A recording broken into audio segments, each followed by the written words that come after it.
This is the DRF Players Podcast. Here are your hosts, Peter Thomas Fornatel and Jonathan Kinchin. This is the DRF Players Podcast. Hello and welcome.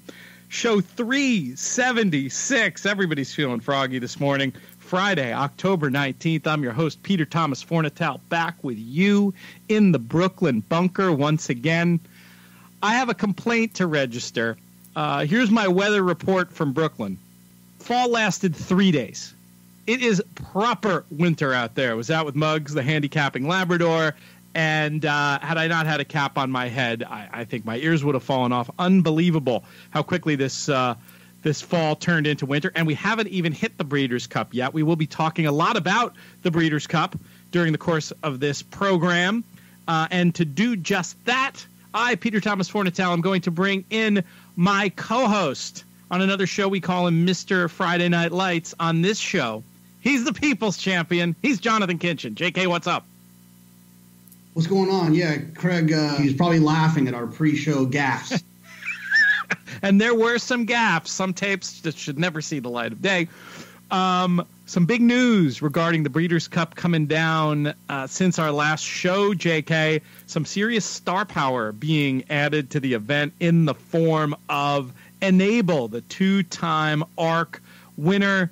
I, for one, am thrilled she's going to be making the appearance at the Breeders' Cup. What do you know about her? I know she's a filly. I know that Frankie Dettori rides her. I know that she has had a less than taxing campaign, and that is the opposite of some of the other ones we've seen, right? Like Golden Horn, like he was like kind of, it was an afterthought, huh? He'd been kind of ran through all the ringers, and the same with a few of the other ones. Yes, you are definitely. I hinted before the show that I was going to rant and rave about the stat, the ARC stat that folks have been going back and forth about on Twitter, etc. And you've hit on part of the reason why I think that stat is such garbage. But that's not really even the only reason, JK. So basically, I don't have it exactly in front of me, but it's something like 8 ARC winners have run at the Breeders' Cup without winning. Okay? So then you go back and you take a look at how many of these. Part of it is what you were saying. Some of them, Dylan Thomas comes to mind, Golden Horn.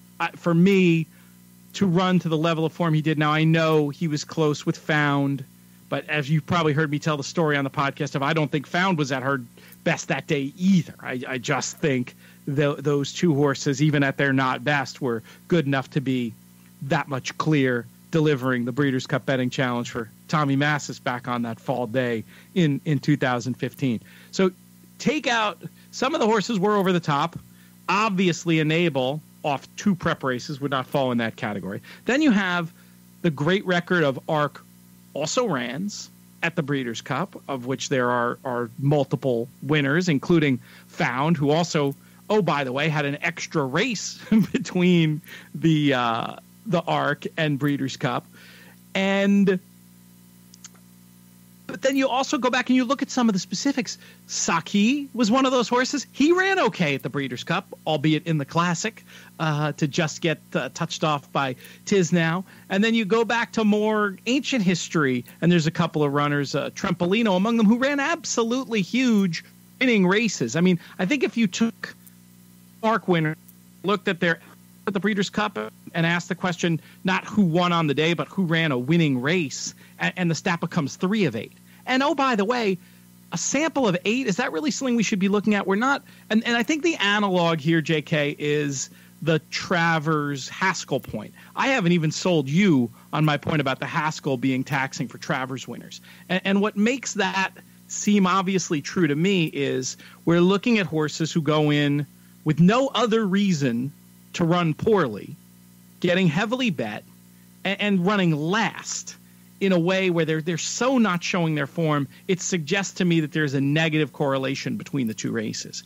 Here, we have to me, more or less the opposite of that. So for all these reasons, I think Enable comes here with a chance, obviously, to break whatever hoodoo this supposedly is, and absolutely deserves the odds-on status. Now, Rob Dove, one of the top 10 pro punters in the UK today, made an excellent point to me about, especially with this, with what this price is anti-post, and it's short. And with her having shown some temperamental signs in the past, this is one where I think you really want to wait to bet, have a chance to get her on U.S. soil, hear the reports out of Churchill Downs. DRF clockers will be there. There's going to be so much info. I'll be actually doing a daily write-up for the At the Races website in the UK. And I think, obviously, but be one of the horses we're all looking to get some sense of how she's testing operations. And we can even wait till she heads all the way down to post to see how she's acting and if she looks relaxed and ready to fire a big effort before we have to take a price that's surely going to be less than even money. So I'm not saying she's nailed on. I guess what I'm saying, and we've made this point before when we've had people on the show, we have the feature on the show, good stat, bad stat. And, a lot of the time there are many good stats, and there are many stats that are neither good nor bad, that are just telling you stuff that happened in the past that aren't necessarily going to be predictive of what happens in the future. I don't have problems with either of them. But then there are stats that are just out and out misleading. I'll use the word again, garbage. And I think this one falls into that category. And if she happens to be beaten, if it's horse racing, anything can happen. It won't have anything to do with that stat. Your thoughts, JK? No, I'm a huge I guess critic of the stats, a lot of the stats in general, because I like to start with what is the stat trying to tell me, and to me that stat is trying to suggest that horses that run in the ARC are being pointed to that situation, and that is the goal, and the Breeders' Cup becomes the afterthought in 3 weeks rest or 4 weeks rest or whatever it is. Sometimes 2 weeks rest, though this year not. No, 2 weeks was sometimes Champions Day, not the ARC. Strike that, reverse it. Keep going. So to me, the question is, well, then, it's not like they're running off the screen or to the left. I mean, They're not running poorly. They're running second. They're, Golden Horn ran well. Found obviously ran well. And then there's also the situation with and I can only think of a few horses that ran on ARC day, like Goldakova won. She ran all 3 ARC days, didn't she? Prior to winning the mile. The Opera was her key. It was her key prep race, wasn't it? And clearly that, clearly that was that a prep for the Breeders' Cup, or was that her big race? Well, with Goldakova, especially as time went on, I think you can argue they did have the BC in mind, but probably the first time around, it's hard with those connections because there is a history that involves the Breeders' Cup Mile, right? So that's a harder example. It was certainly, even the first year, less of an afterthought than it is for many in, say, the O'Brien team, where it's really I can remember O'Brien after Found's race on Champions Day saying, that's it for the season. I'll talk to the boys, but I'm pretty sure that's it for the season. I'll talk to the lads, I'm sure he said, but that's probably it for the season. I mean, you could not be more of an afterthought than some of the O'Brien runners at the Breeders' Cup. With Goldakova, I think they probably had it in mind a little more. But, your point still remains. A race like the Opera is going to mean more to the heads of, except in maybe the Goldakova case, horsemen than the Breeders' Cup is, and those horses do not have any kind of record that suggests there's negative causality between the two. It's circumstantial. You can't say that she is 3 lengths better than the rest of them, but she can't win because she ran 4 weeks ago.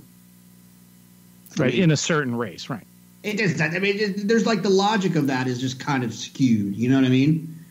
Now, look, I'm not going to argue with someone who wants to take a stand against an extremely short-priced horse who's coming back off 4 weeks after a big performance and having to ship halfway across the country and not sure how she's going to handle the ground and first-time Lasix. Okay, those are all things that, okay, I get the the reason as to why you're going to, but just to blindly be like, no, she can't because of this stat.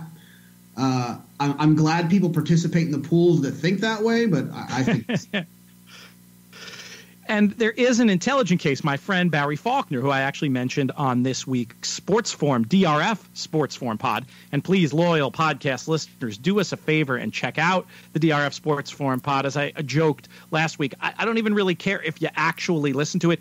Download it, play it, just help us get off and running with that if you're not a sports fan. But if you are a sports fan in particular, there's a lot to chew on and enjoy there in my own personal and humble opinion. But I mentioned my friend Barry Faulkner, the wise old owl, on that show the other day, and he made a point which, while I don't necessarily agree with, is more logic that I think has validity than anything to do with the ARC stat, and just the idea that she may have been unable, with the inadequate preparation, may have had a harder race in the ARC than it looked like, in that she wasn't prepared to do it. Imagine, JK, think of it, sometimes this is useful to think of human athletics, and think of, I don't know, you ever do road races or anything like that? You mean like take off your shoes and race your friend when you guys have been drinking? Yeah, I've done road races before. Okay. Your chuckle told it all at the beginning of that. But I could see a scenario where you had some race that was a little bit beyond your capability, and you pushed yourself through, and you did really well. And then you had to do it again a couple of weeks later, and you are feeling the effects of it. He did bring up that concern, but I think the way that racehorses are trained, in the hands that she's in, if there was any sign that she was anything less than ready to run a peak effort in the third race of the form cycle, third race of the season, that we wouldn't be seeing her. So while I'm not going to run and grab 1 to 2 anti-post or whatever she is right now, but I'm sort of hoping that various narratives take hold, and on the day, at least in multi-race pools, or perhaps at some enlightened corners of the world, you might be able to see some 4 to 5 on her. And I think she'd be value, again, assuming good preparations between now and then. That's a legit 4 to 5 shot on form. I want to ask, to see who else shows up. For some additional, input. Maybe you'll have some of these questions answered, or maybe Rob Dove does. But I assume we'll talk to Nick Luck between now and the Breeders' Cup. I'd like to ask a few questions. Is the Lasix going to help? Will the ground suit her, or what we expect for it to be? Who knows? It could get a little bit damp around that time, or maybe not. Does she want cover, or will she appreciate kind of running freely so we can identify which draw is better for her? And does she want them to go on with it, or does that play into her hands, or does she kind of want that quick sprint home? And if I can get the answer to all of those questions and they're all yes, I don't care if she ran her last race at the Moon. She's a single. But if there's a lot well, before you single her, that could impact my decision. I like it. And those are things we will look into between now and then. I expect a lot of good European coverage to be coming down the line on the podcast. Haven't reached out to anybody specific yet, but I love the idea of checking in with Nick. I like the idea of seeing if we can get Simon Rowlands and his thoughts, always so good on the sectionals. Heck, maybe we'll even get Rob Dove, one of the top 10 pro punters in the UK today, to make his broadcast appearance. We'll see what happens. As always, folks, let us know from whom you would like to hear. So, I'm working on JK with your boy. I know you're a Matt Chapman fan. I'm going to be doing stuff with the Yeehaw himself for At the Race at the Breeders' Cup. Maybe we could get him on, or you could another one of your idols. Are you doing that remotely, or is he going to be in town? He's going to be in town. We're going to be doing, I get the sense, and I don't know this, but it might almost be like the reverse of what Nick did at Ascot, where it was the international broadcast and they dropped in some Nick Luck coverage, where it's going to be in the UK, the international feed, the simulcast feed, or the NBC feed, with maybe Matt and I dropped in a few places. So that could be kind of cool. Very fun. Very fun. And he'll be around during the week. I think we'll be filming some stuff, so we'll get a chance to hang out. You can hear some stories. But I was going to say specifically regarding Enable. I think those are the right questions to be asking. I think those are easier questions to answer when we know a little bit more about what the field is going to look like. And funny enough, the key prep, it is possible in retrospect for this year's Breeders' Cup Turf may not have been run yet. You know what I'm getting at? I'll take your silence. Right, the Champions thing? Champions Day at Ascot, yes. I was going to take your silence as that you did not know, but it was just another mute problem. We got to get you a better mute button. No, I'm at the public library, and I just got shushed by the librarian. I have like a little study room. Mid-show shush? Yeah, she shushed me, so I'm like scared she's going to come back, so I got it muted. Wait, how is muting going to prevent you from getting shushed? No, I was muting to prevent the audience from hearing me getting shushed. Because we would have loved that. Shushed. If she shushes me again, I might say something mean back to her, and I don't want to be judged, and so that's why I have it muted. This conversation is going straight to the best of, by the way. The time JK got shushed by the librarian. But you just have to do like when folks have interrupted me during the show and I go up loud enough so that the audience can hear. I'm doing a podcast right now, DRF Players Podcast. It's kind of a big deal. You hit them with that line, that usually shuts them up. But yes, Champion Stakes. It seems, I get the impression that should Crystal Ocean run well, who's given Enable a race before, that Crystal Ocean could be making the journey over. Could be interesting. There's a case. I think there'll be a case to be made at the relative odds, especially if there's a ton of market enthusiasm for Enable. But we're going to learn so much more about this stuff. Champions Day, folks should watch. Get up tomorrow, put on the video. I don't know if it's going to be on TV or if you've got to just catch it through ADW simulcast feeds, but that's going to be a fun race. The QE2, the mile race is it's got a lot of horses who you're going to have heard of if you pay attention at all to Euro racing, and two other horses in there who could end up with designs on Breeders' Cup races, possibly different Breeders' Cup races. I believe Lawrence is entered there, who's under serious discussion for the Breeders' Cup Mile, and Roaring Lion, who could potentially Breeders' Cup Mile, could potentially, and I'm guessing this is the way they'd go, Breeders' Cup Classic. So you've got a ton of group races, and it's a blast. I wish the timing had worked out where I could be there this year, as I was fortunate enough to do back in 2015. But we do not have that luxury, or I do not have that luxury this year. But I definitely think folks should check it out, and it will be a big part of our deconstruction. Funny enough, next Tuesday's show going to be something a little different. I want to do another one of these sit-downs. I've got a great interview in the can with Duke Matisse. So that'll be about 45 minutes of the show. But maybe you and I, JK, will come on and do 10 minutes of deconstructing Champions Day. Are you going to be in a position to watch those races? I believe I will be. Excellent. That's what we like to hear. And what do you advise when you're doing? I know you've bet over there before. What is your methodology? I mean, you're not against taking a tip if I like something, or just as likely hear something from Dove to pass along to you. I know you'll have action on it, but you also like looking at those races yourself. My favorite thing to do is get time form. I would keep on wanting to say time form US, but I'll get a day pass to time form their version. Time form UK. There's usually some pretty good information there. Timeform.com. There's usually some pretty good information there. And one of my other favorite things to do is most of us here in the States are only have it available to bet through the tote, which is obviously, it could be a little trickier at times. One of the things I like to do is go to an oddschecker.com and look at what the odds are over there and look for horses that are being poorly bet in the tote and try to find some opportunities there to find some horses or to find some clues. So it's tricky. I mean, obviously betting European racing, you have a much better shot of betting in the European style of how they, not so much the tote, but it's not everyone has access to doing that. So it's tougher. I don't mind at all the idea of using prices over there if you can access them on the exchange.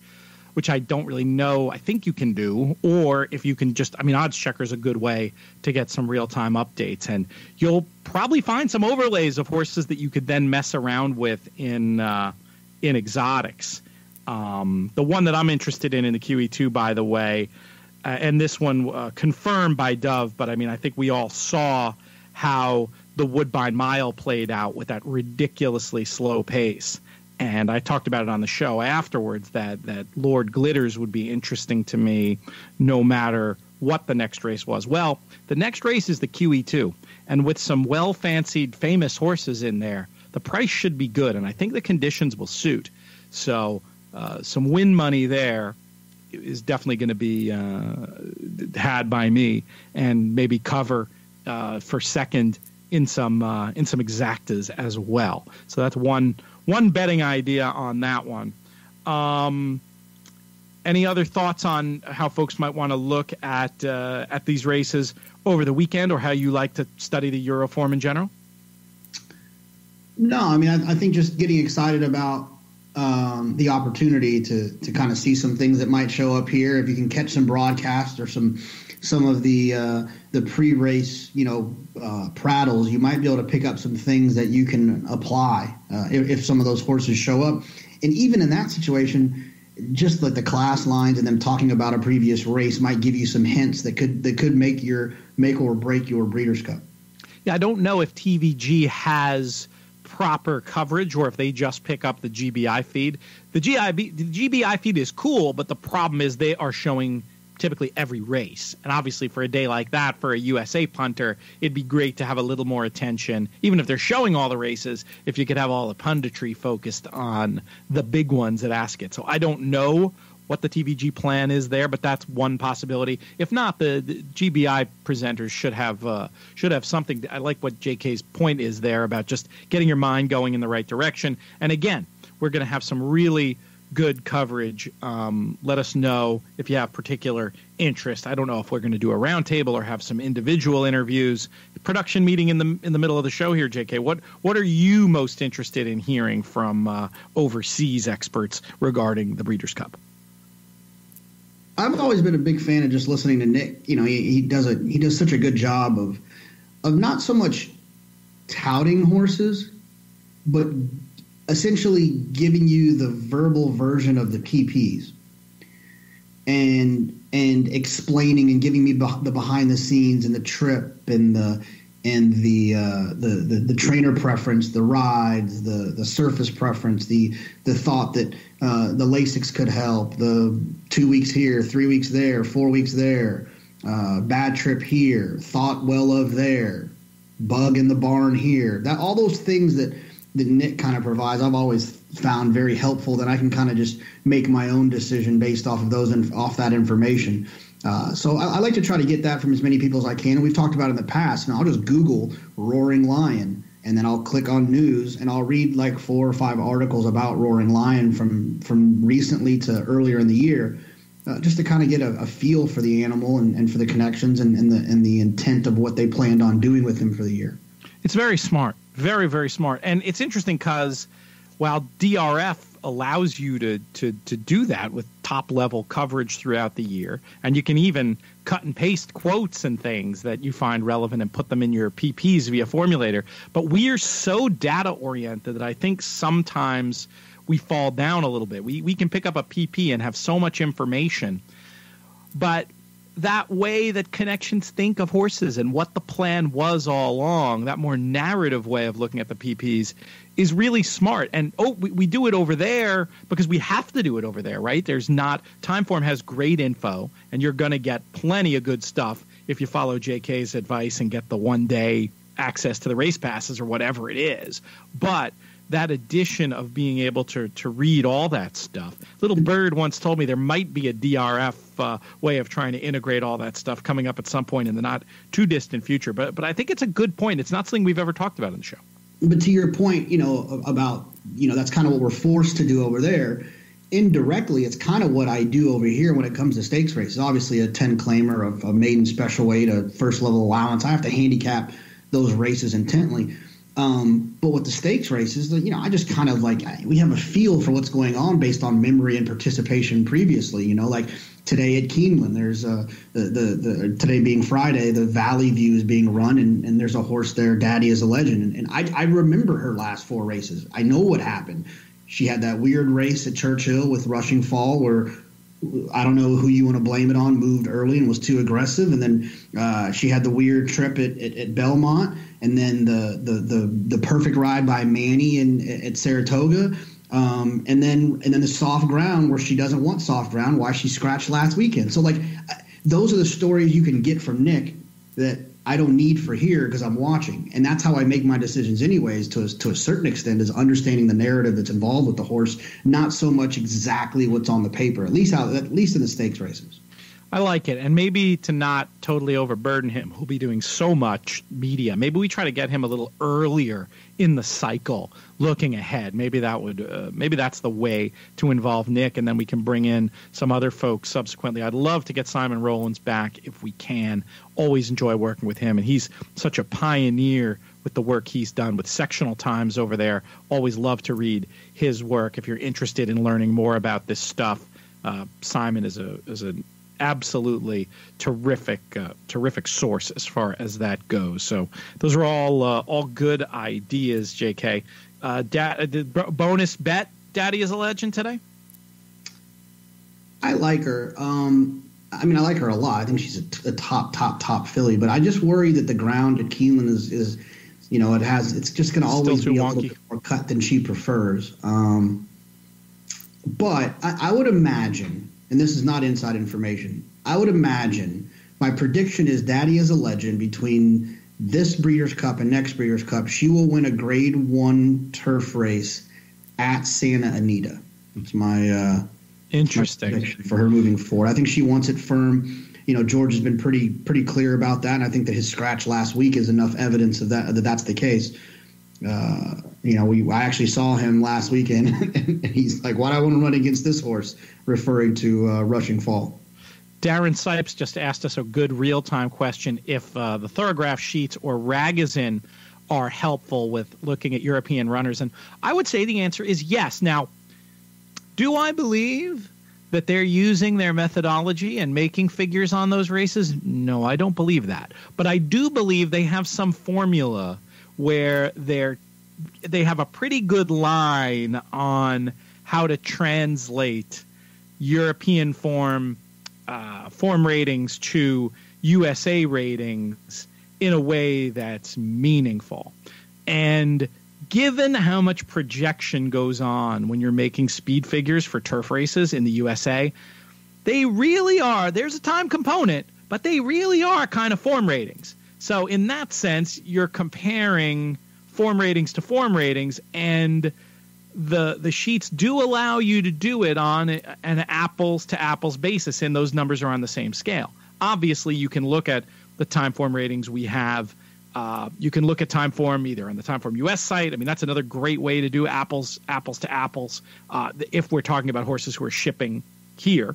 And you can kind of convert those to Bayer using different people have different formulas, and you have to be careful because it's tricky because sometimes those numbers have weight for age baked in and all this stuff. It's not as simple as I'd like it to be to put those numbers all on the same scale. But any tool, whether it's the sheets or Timeform US, that allows you to look at those numbers on the same scale, it is useful. I'll typically give, in either format, a little bit of extra credit to the European number. I feel like now I know more about Timeform US because I use it more, but that's especially true there. I'll see instances where I see those numbers all lined up on the preview page, and I just know in my heart of hearts that the European horse is faster than that number I'm seeing, in my opinion. I'm not saying they're doing anything wrong, but that's just how I look at the world. I don't know that as much if I do that as much with the sheets, just because I'm not as familiar with it. But I do think it's an interesting data point and a useful tool. I know you're not a sheets guy, JK, but that is an interesting question that you can apply when shippers come over here. How much do you like having that Timeform number on the same scale as the Timeform US number? I love having that.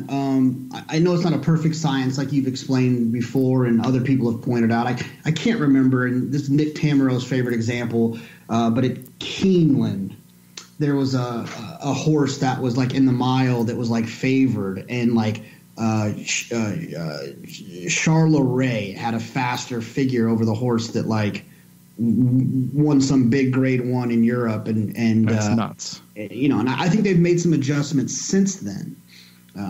However, it's one of my.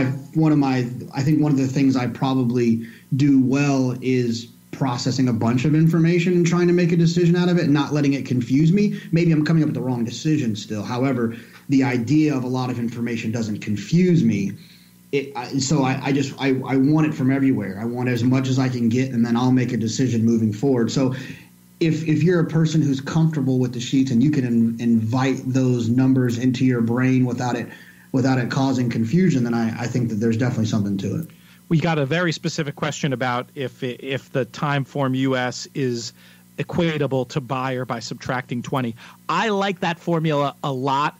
You can get it more specific. Eric Bialik at some point did some work on this, and it's a bit of a sliding scale. But I would say for the real world, when you're looking at a U.S. horse, Timeform US, and a U.S. horse Bayer, I'll make an assessment. If I see that number, if the Timeform is 30 higher than the Bayer, I'll just know, well, Craig had that one higher than the Bayer team.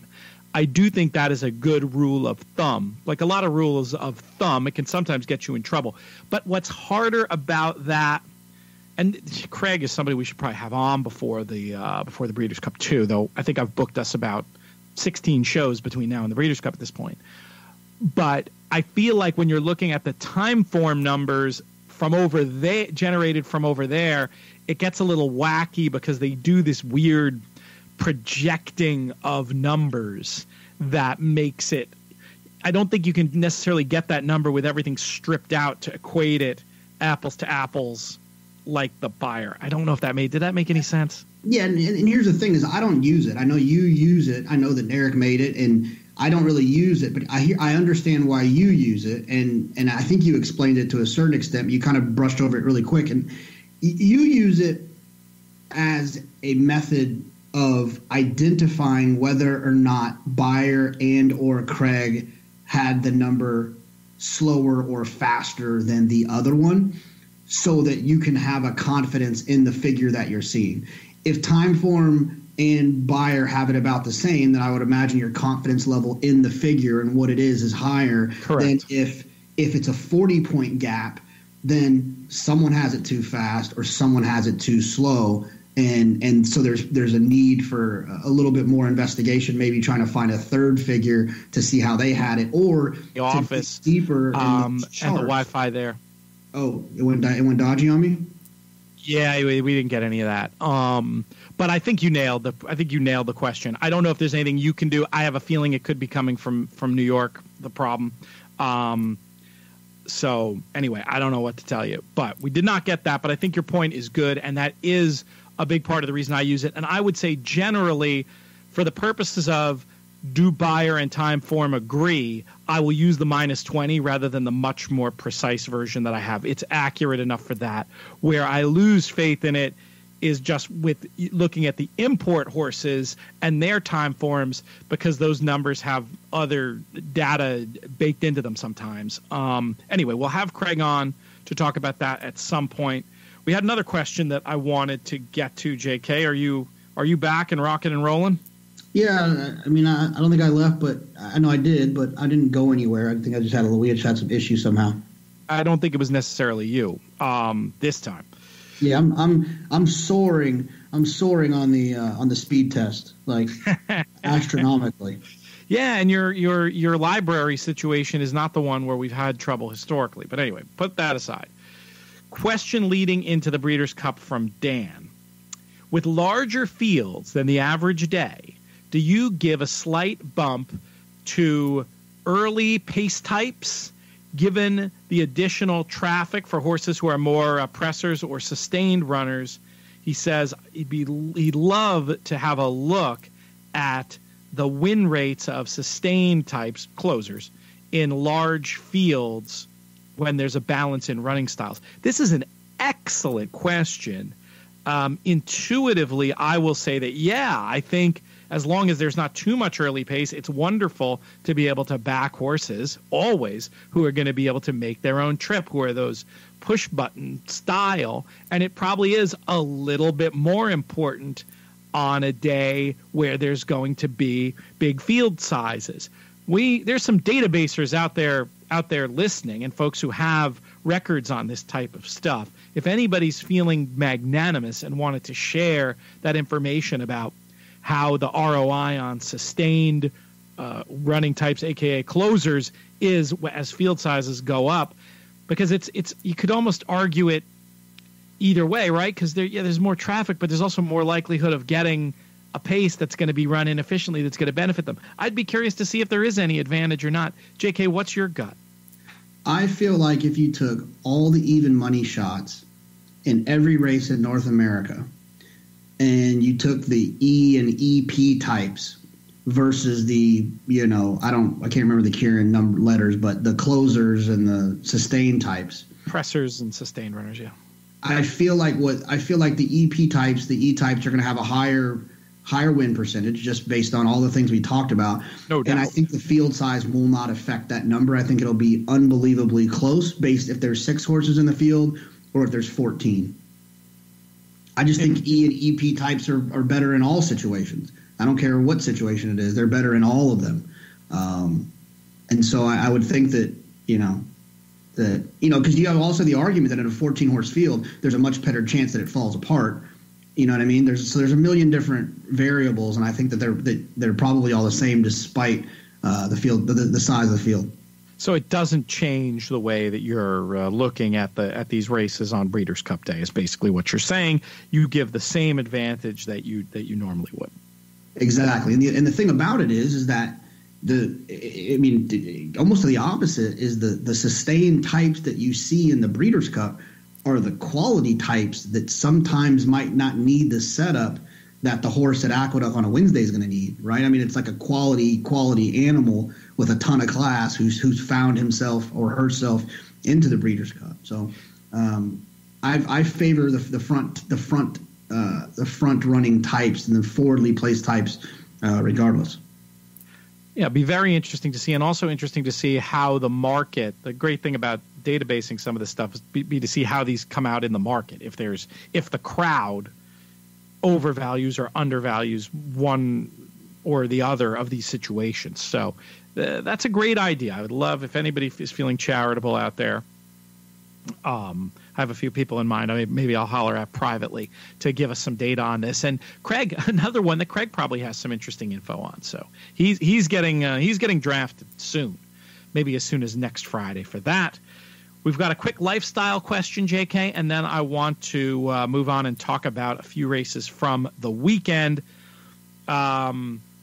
This one is great. Would love to hear our opinions about the best horse racing location and possibly day/weekend for a bachelor party at a venue in North America. Your thoughts, JK? It depends on how ambitious your group is. I've seen the Derby bachelor party, and it seems to go well. A lot of stuff going on. Expensive and the possibility to be a complete clown show. My concern there, but that's what I'm saying. Ambitious your group is. Gotcha. If you have a racing centric group, then obviously a Saratoga, a Keeneland, a Santa Anita, a Del Mar are all great. If you have a group that is like a mixture where it's some people that could care less and going racing 3 days in a row wouldn't really suit them, I would look for a city. I used to tell college kids all the time, don't go play soccer in Abilene if if you don't want to go to Abilene, college. Don't go to a bachelor party in Hot Springs if that's not the vibe you're looking for. Maybe a Belmont, you can hang out in the city, or maybe a Gulfstream where you can get out to Miami, or a Santa Anita out to LA. or even in Arlington Park and get out to Chicago. So it just depends on the group that you have, but I don't think you can really go wrong with any of those. I think that Saratoga would be the top of my list, but that's probably just me selfishly. Not necessarily cheap, but boy, you could have horrific weather, obviously, but the opportunity to take full advantage, whether it's, and again, if you had more of a mixed party, to be able to do some of the fun outdoorsy stuff up there and to be able to commandeer some space at the paddock bar or go more mellow and picnic table it out back. And I would say if you're going to do that, I would be disinclined to do one of the bigger weekends. And I think just like random Saratoga weekend might be more fun. Probably the one where I could almost not see you having a bad time would be Del Mar. Just because you're going to get great weather. You've got a lot going on. Again, plenty of opportunity to do like outdoorsy stuff for those who don't just want to be locked in. There's a lot of pleasant scenery, and I mean that in every sense of the word, whether you're male or female. We could throw in the bachelorettes too here. And I just wonder, my only hesitation with there is you're bringing a big group to Del Mar, JK, where are you sitting? Try to get probably a table in like that veranda area, where you have the outside vibe, inside, outside. I think that Heineken like bar situation has tables as well. You don't want to sit in like the grandstand with those like long tables with a group of 8 guys like just all looking out. You want to, sit around, make fun of The Bachelor, tell stories, all that stuff. You want to kind of have a table that kind of fits that vibe. And what is that at Del Mar? Like the veranda. Yeah, if you could get booked in at the veranda, that would be that, like Heineken bar situation, whatever that thing's called. Yeah, those are both actually very good ideas. And then Keeneland, to me, again, like choose your vibe, right? You could do sort of a tailgatey kind of thing. If you're a younger person, I'm guessing for a real diehard racing person, where would you, obviously the places that we hang out wouldn't be conducive to that many people probably. Yeah. Where would you, do you have a spot there you'd recommend? Yeah, at Keeneland, I would just try to reserve a room or whatever. I'd try to get into the bluegrass room or like the Lexington room, or kind of go do one day like that. One day that is fun. I don't know if we've ever done this before, Pete. Maybe next weekend if we're there, we can try to run up there. But the hill. Yeah, that's what I was meaning. The hill for the tailgating. I would love to check that out sometime. It's really cool. You can park it. There's a big screen put up there, and there's betting windows, and there's food trucks. And it's obviously, BYOB up there. You can get That's wonderful. Boards out. So that would be a fun little vibe for a bachelor party as well. I'll make the picture of Manhattans, and we'll take Manhattan to the hill. I love that idea. Of course, with what the weather's been, we got to get a little bit lucky. As I was complaining before, I don't imagine it's much better in Lexington. The wintry scenes we've had the last few days. I think those are all good ideas. And I like that idea of if you're doing a weekend to do like something more formal day and going to totally chill the other day, even if it's paddock bar tables and picnic tables. And it's also a way to potentially manage costs too. So anyway, if you have more specific thoughts about that, questions about that bachelor party situation, hit us up. That's what we're here for. And just to bring it back to the original, JK, the lyrics have been in my head since you mentioned the place. If I had a gun for every ace that I had drawn, I could arm a town the size of Abilene. Next up, let's talk about some races. Unless, did you see any other questions you wanted to get to? The POTUS capper had a question, actually. He wanted Are you trying to get me fired from the Steve Bick Show? Is that what you're trying to do here? He wanted to know, do you crush more ice cream on Breeders' Cup weekend? And do you vary your flavor profile? That one's clearly for you. Clearly for you. Your handle is when it's clearly for you. It depends on the hotel. If the hotel has Haagen-Dazs ice cream, then the ice cream will get crushed. Now, if I have to go off property to go to a CVS or a gas station, gas stations can be dodgy with their Haagen-Dazs. I also need chocolate syrup and possibly even Oreos if it's a celebration or if it was a bad day and I'm trying to like ease the pain. It really just depends. So I usually don't settle for bad ice cream though. The sad truth of the matter, listeners, JK put more thought into answering that joke question than any question I've asked him for the last 6 months. Like on the show and in life. Ice cream is an important part of my life, Pete. Let's talk about some of this race, Keeneland, or wherever else we want to. And I think we should hit. There's a stake at Stanita that could have Breeders' Cup implications, actually. But let's start at Keeneland. I don't need to make you do too much extra work, JK. Give out too much extra stuff. I know you looked at some stuff for out of the gate. What did you end up doing there? I thought 2 horses were live in the Raven Run. Alter Moon, was first time Chad last time after the private purchase, after the big races down at Gulfstream. I obviously think she'll improve. She'll probably go off favored over Moonshine Memories, I would think, just with the Chad vibe. One of the horses that I am interested in, though, is Amy's Challenge down the rail. If you'll remember, Amy's Challenge was trying to get into Kentucky Oaks via the Oaklawn Park route. Had the big sprint that, ran a 1:19 time form U.S., and then came up short in the 2-turn races. And we talked about it in the 8 Bells that, I was kind of against her in that spot because it feels as if, those 2 stretch outs, I would imagine in the morning they're probably trying to get her to relax, probably trying to coax a little bit of her speed out of her. And I think that she was going to run into some sprinters going 7 that were going to make it very tough on her. She got 96 days off. She came back and ran in the turf sprint as kind of a prep for this situation. Now she's drawn on the rail. She's got speed. She'll finish. I think she could be a little bit interesting down there on the rail. It's an interesting race, full field of 14. Moonshine Memories, I don't recall you ever being a fan. Is she one to include, one to oppose? Where are you with her? I kind of liked her in her 2-year-old year. I think I used her a little bit in the juvenile fillies, and then I think I've been against her ever since then. So I think she's one of those horses that hasn't really progressed as a 2-year-old. Obviously, she was really talented as a 2-year-old. Ran some, 2 grade 1s as a 2-year-old, and then just kind of hasn't really lived up to that. So I think the price she'll be, I'd like to be against her. Okay, fair enough. Any chance you think that any of these horses with a big enough effort might run back? Is there one in here who you think might in particular be thinking about filly and mare sprint? I would think a horse like Amy's Challenge, who's had one race in the last 96 plus 73 is 160 something, 170 days. I think that is the type of horse that could come back. Depends. It just depends. I wouldn't be cutting in line to bet any of these fillies coming back. I mean, it's just hard to. I think it's probably hard to turn away.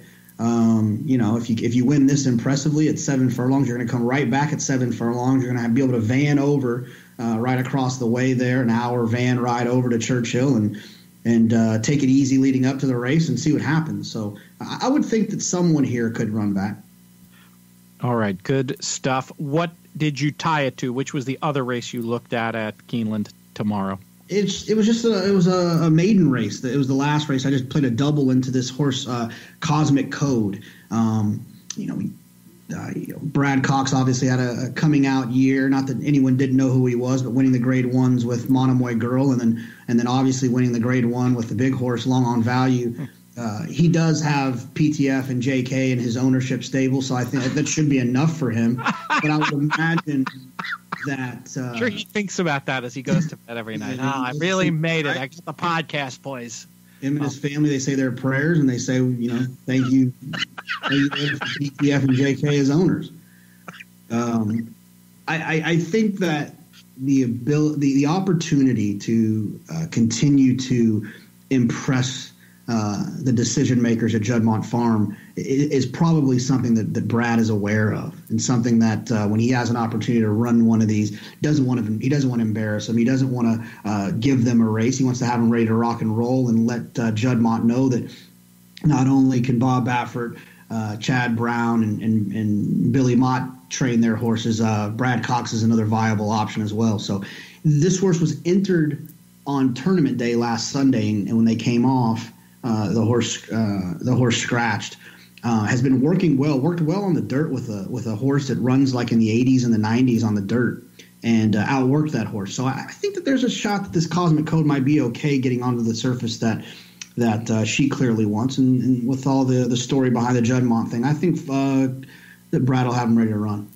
That's a compelling case and interesting place in the card too, right? I mean, so often when we're constructing our multi-race bets, pick threes, pick fours, pick fives, whatever, you get in a situation in the end where you have this deliberately confusing race that's a spread race. Do you like it? Are you going to be more inclined to play longer-legged exotics with the opportunity to go skinny in a nightcap at a Keeneland Saturday? I'll have to look at the 2 races that would start the pick 4, the 3 races that start the pick 5. I only looked at these last 2. Actually, I glanced at the race into the Raven Run. It was a 1.5-mile race on the turf, and I didn't have a specific opinion. That's why I went the other way. But I prefer a race that ends with a little bit of form. But obviously, like you said, by design, I think they do that on purpose. Yeah, but it's very nice opportunity to I think folks are so conditioned to spreading in the last race.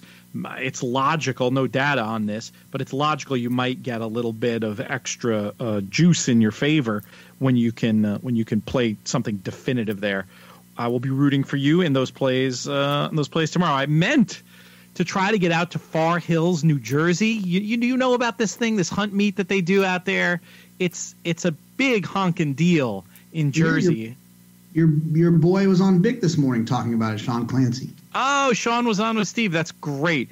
And, of course, this year, first year with the parimutuel betting. So I wanted to get out there, but I've got Perrin in tow, and Chef Wheezy's visiting, and it just seemed like it was going to be more trouble than it's worth. Unfortunately, we'll see how it goes. I'm sure I'm going to hear how great it is and how the betting took it up a notch, and probably want to go out there next year for the second year of parimutuel betting. So, Dave, I've had so much fun seeing Sean. One of my formative memories, JK, in racing. Oh, I should have done a tale from the track about this, and I will at some point. But with only 5 minutes left in the show and another race to speak about, it's not going to be now. But suffice it to say, one of the days of racing, one of the things that really got the hook in me, befriending Sean up in Saratoga, which is a story in and of itself. In fact, I think I've written these stories. I'll see if I can find them and tweet them. But when he was in his riding days, getting his, I think, possibly second ever Grade 1 win at the hunt at Far Hills on Rowdy Irishman, definitely a very important day, and the ensuing insane party that went on, I think, for about 3 days. It was a lot of fun, and I miss the fact that I've never gotten back there. And then until the Great Long on Value, that was my only stakes win. We had a horse win the 3-year-old stake out there, gosh, now about 10 years ago, a horse called Dictina's Boy, when I was a little bit of a partner in River D Stables. But with Perrin in tow, I'm probably not going to be betting. So I'll be rooting for you in those Keeneland races, and that should be fun. And we should also say we have not talked about the fact that the big horse, as you correctly call him, Long on Value, has been retired. A little bit of an issue cropped up. He doesn't owe us anything. At 7 years of age, the decision made to retire him to see if they can find out what comes next. And I just wanted to say one last time, thank you so much to our friends at 10 Strike Racing, Marshall Graham, Clay Sanders, Liz Crow, etc., for letting us be on this, what just proved to be an amazing and fun ride. And I did just hang up the other day, JK, in the office, the win picture from not Queen's Plate Day, but Long on Value Day. And who do I see smiling back at me with a grin that I can't describe without using a 4-letter word in the back row, but the People's Champ himself, Jonathan Kinchin. Man, I didn't even hit the pick 3 yet. I just knew I was going to hit it. Unbelievable. So yeah, that was just such a great experience. Let's talk about one more race, and let's go to California to do it. Another race could potentially have some Breeders' Cup implications here. It would appear, right, JK? Because otherwise, What is Richard's boy doing in here at 3 to 5 on the morning line in the California flag? Yeah, I don't know what to do. I've been looking for quotes all day. I've been Googling for quotes since yesterday to hear just kind of what the intentions are. There's not going to be a workout report. He was working at San Luis Rey. I'm assuming he's going to win the race, right? But it just makes me a little bit concerned because, I'm playing in the contest, I think, this weekend at Santa Anita, and obviously this race is in there. Look, I mean, he's supposed to win. I mean, I guess Eddie Haskell or Tribalist can beat him, but it feels like he's super live. Look, I'm a little bit curious why they moved this race to 6.5. It was called the California Flag, and California Flag moved it from 6.5. Was down the hill, but yeah. You said that backwards. Moved it from 6.5 to it's now 5. From 6.5. But you know what? I assume to be a prep. I think the answer, though last year, Richard's boy, same situation, ran in this race last year, a tougher field on paper, was 2-1, ended up opening up clear in the stretch and getting nailed at the wire by B Squared. But obviously it set him up very well for a peak effort in the Breeders' Cup Turf Sprint where he just beaten ahead at a good price. So it went 6.5 to 5. And this year, I don't know, maybe by request to get him in the race. Yeah, the other cool thing would be if it's at Santa Anita, the Breeders' Cup, then you run it at 6.5. But then if it's somewhere else where 5 is more appropriate, you run it at 5. Last year it was Del Mar 5. I think he's probably the most likely winner. I'm going to try to get some more information. There's a possibility I could try to create some kind of situation with him if he doesn't get too short, but I would imagine he probably will.